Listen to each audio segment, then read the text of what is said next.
Pronto aí, pessoal? Fazer silêncio, virar para frente, prestar atenção aqui.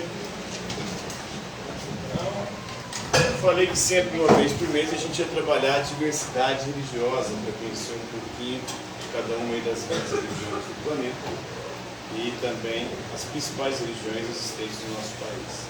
E hoje nós vamos falar daquela que é a maior religião do mundo, que é o cristianismo. O cristianismo que tem mais de 2 bilhões de fiéis. E o cristianismo que começa através da atuação de Jesus Cristo. Jesus Cristo, que segundo a tradição teria nascido entre o ano 6 e 4 antes de Cristo, ou seja, Jesus nasceu antes dele mesmo, porque segundo os estudos históricos, Jesus, se ele nasceu enquanto Herodes estava vivo, Herodes morreu entre o ano 6 e 4 antes de Cristo. É o que narra o livro. Então provavelmente Jesus nasceu antes de Cristo. E morreu por volta do ano 30. Então ele teria começado a sua atividade missionária por volta do ano 27, ficou 3 anos ali realizando sua atividade missionária, reunindo discípulos em torno de si. Os 12 principais foram chamados de apóstolos. Apóstolos significam enviados, aqueles que foram enviados pelo próprio Cristo para anunciar o Evangelho. O Evangelho, palavra de origem grega, quer dizer boa nova, boa notícia. E qual que é a boa notícia que os cristãos tinham que espalhar para o mundo?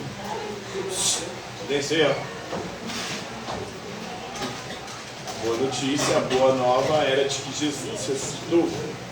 Ele foi morto, crucificado para a salvação da humanidade. O seu sangue foi derramado para nos purificar de nossos pecados.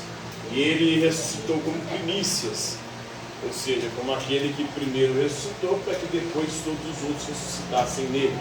Então, essa é a promessa do cristianismo, de que todo aquele que crer em Jesus Cristo não morrerá, mas terá a vida eterna, será ressuscitado pelo próprio Cristo. E depois essa mensagem começou a se espalhar, primeiro entre os judeus, com a liderança de Pedro, o apóstolo.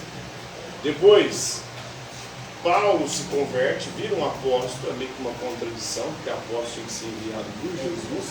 Paulo não conheceu Jesus pessoalmente, mas ele cai do cavalo, ele é um perseguidor, assassino de cristãos. Em uma dessas perseguições, ele indo para Damasco prender cristãos.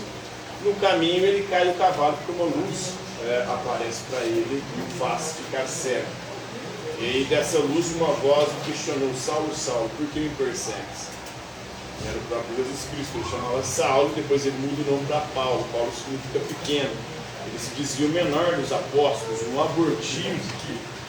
Mas a atuação de Paulo foi fundamental para o cristianismo.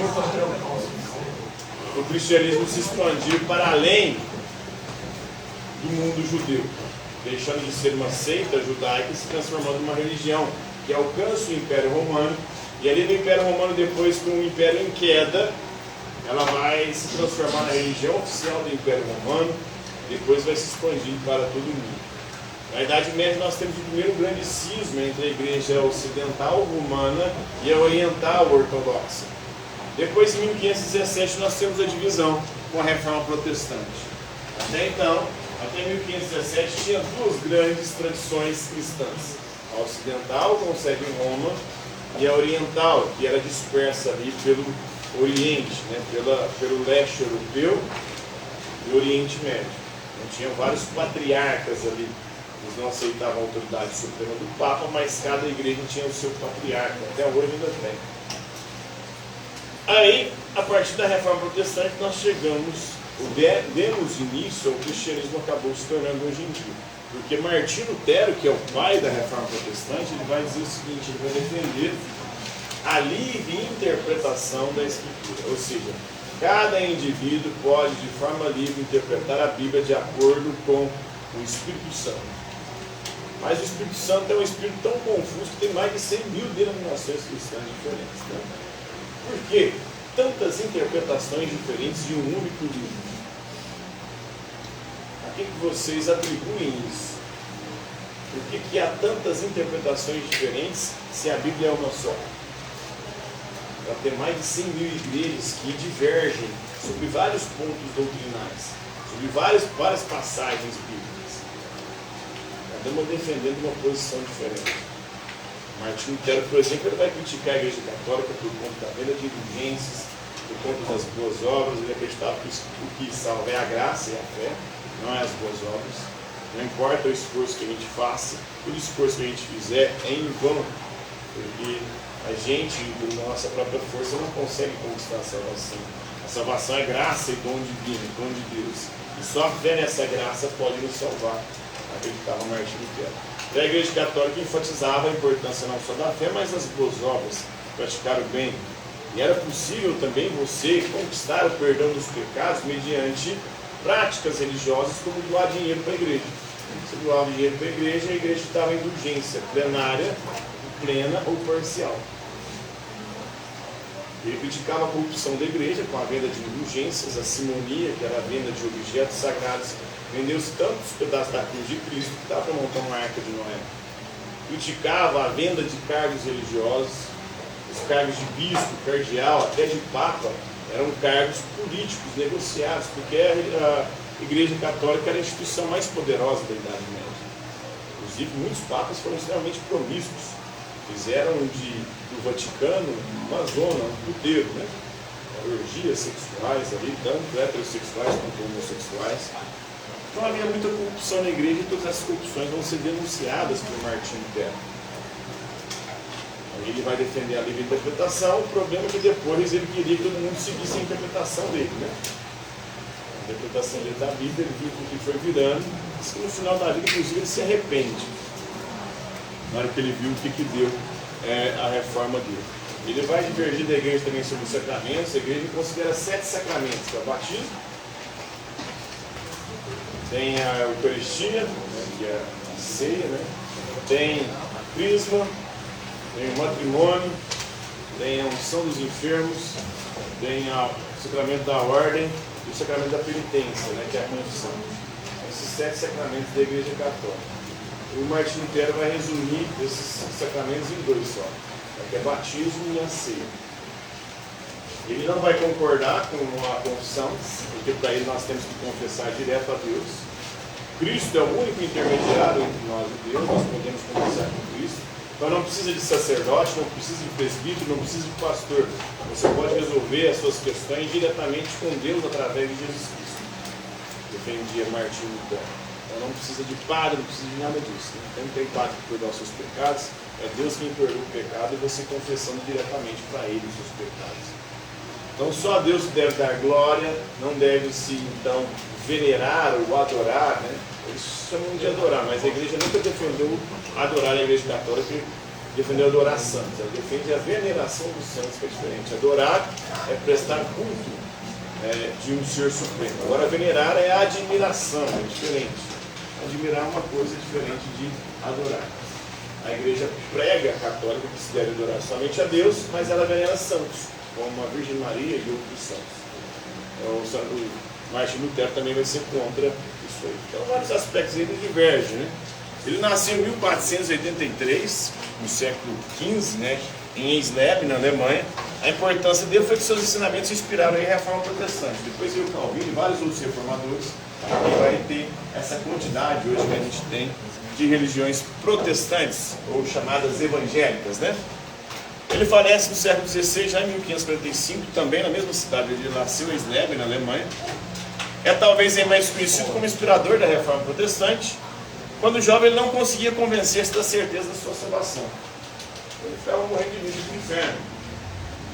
Ele achava que ele era indigno, que ele era um pecador e que ele não teria salvação.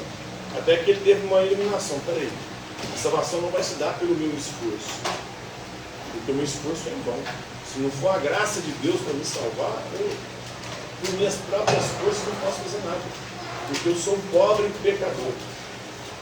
Então ele chega a essa conclusão de que só a sua fé salva, né? A famosa sola fide, sola graça, só a graça de Deus salva, só a fé em Deus pode nos salvar.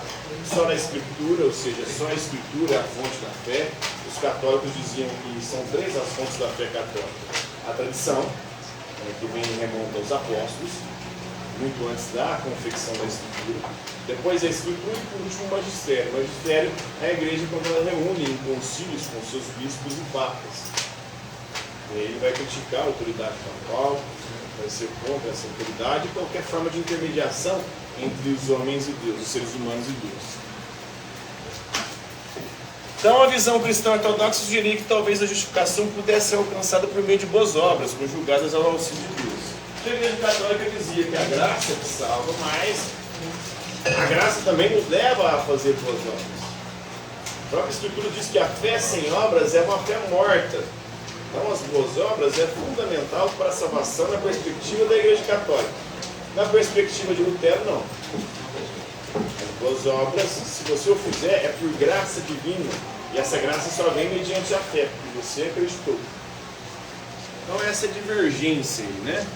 A reformulação da ideia de salvação colocou Lutero em conflito com a Igreja Católica. Então, a primeira treta foi entre essa questão da fé e das obras. A outra foi a questão das indulgências, da venda do perdão dos pecados.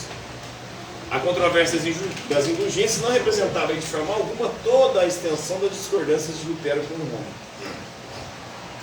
Ele vai discordar em vários pontos. Ele vai discordar sobre a questão dos sacramentos, ele vai discordar sobre a questão da fé, sobre a escritura, sobre a interpretação. A igreja dizia que só ela tem um monopólio da interpretação da Bíblia.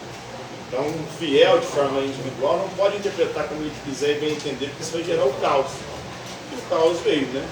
Hoje em dia tem trocentas mil interpretações diferentes de vários trechos bíblicos.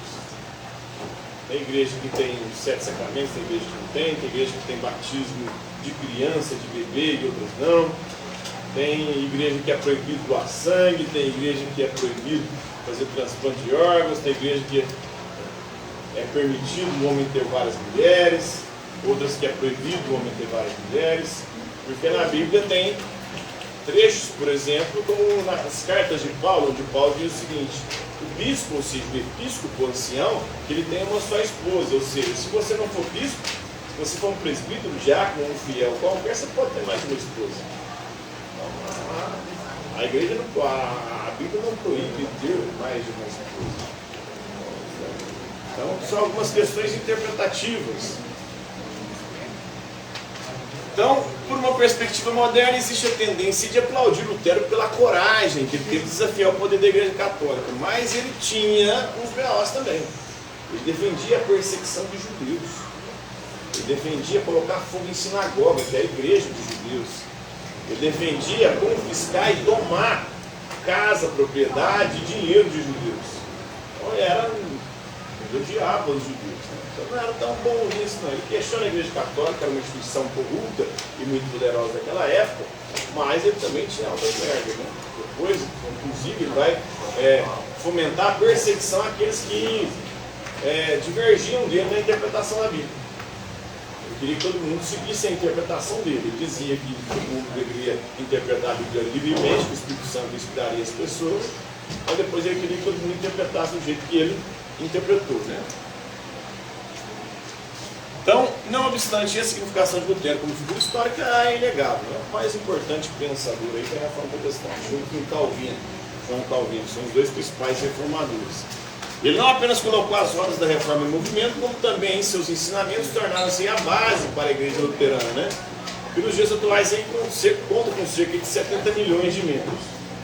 Uma das maiores igrejas protestantes.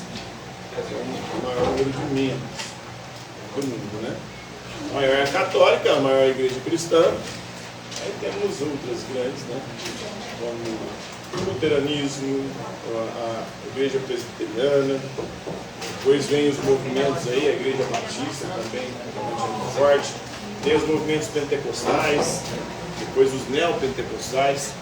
São os vários movimentos aí cristãos depois da reforma protestante. A reforma foi um movimento ocorrido no século XVI com o objetivo de reformar a igreja católica. No começo eles queriam que a igreja católica mudasse. Depois acabou que a igreja não mudou e a igreja os condenou, os excomungou. E aí o que a igreja fez? Depois aí a galera que queria reformar acabou se separando e fundando suas próprias igrejas. O que resultou no surgimento da fé protestante na Europa Ocidental e a configuração da religião cristã tal como nós vemos hoje. Uma religião que tem mais de 100 mil denominações diferentes que divergem sobre o mesmo livro sagrado que é a Bíblia. Beleza? Compreenderam aí? Alguma dúvida? Tranquilo? Favorável? por hoje é isso aí, galera.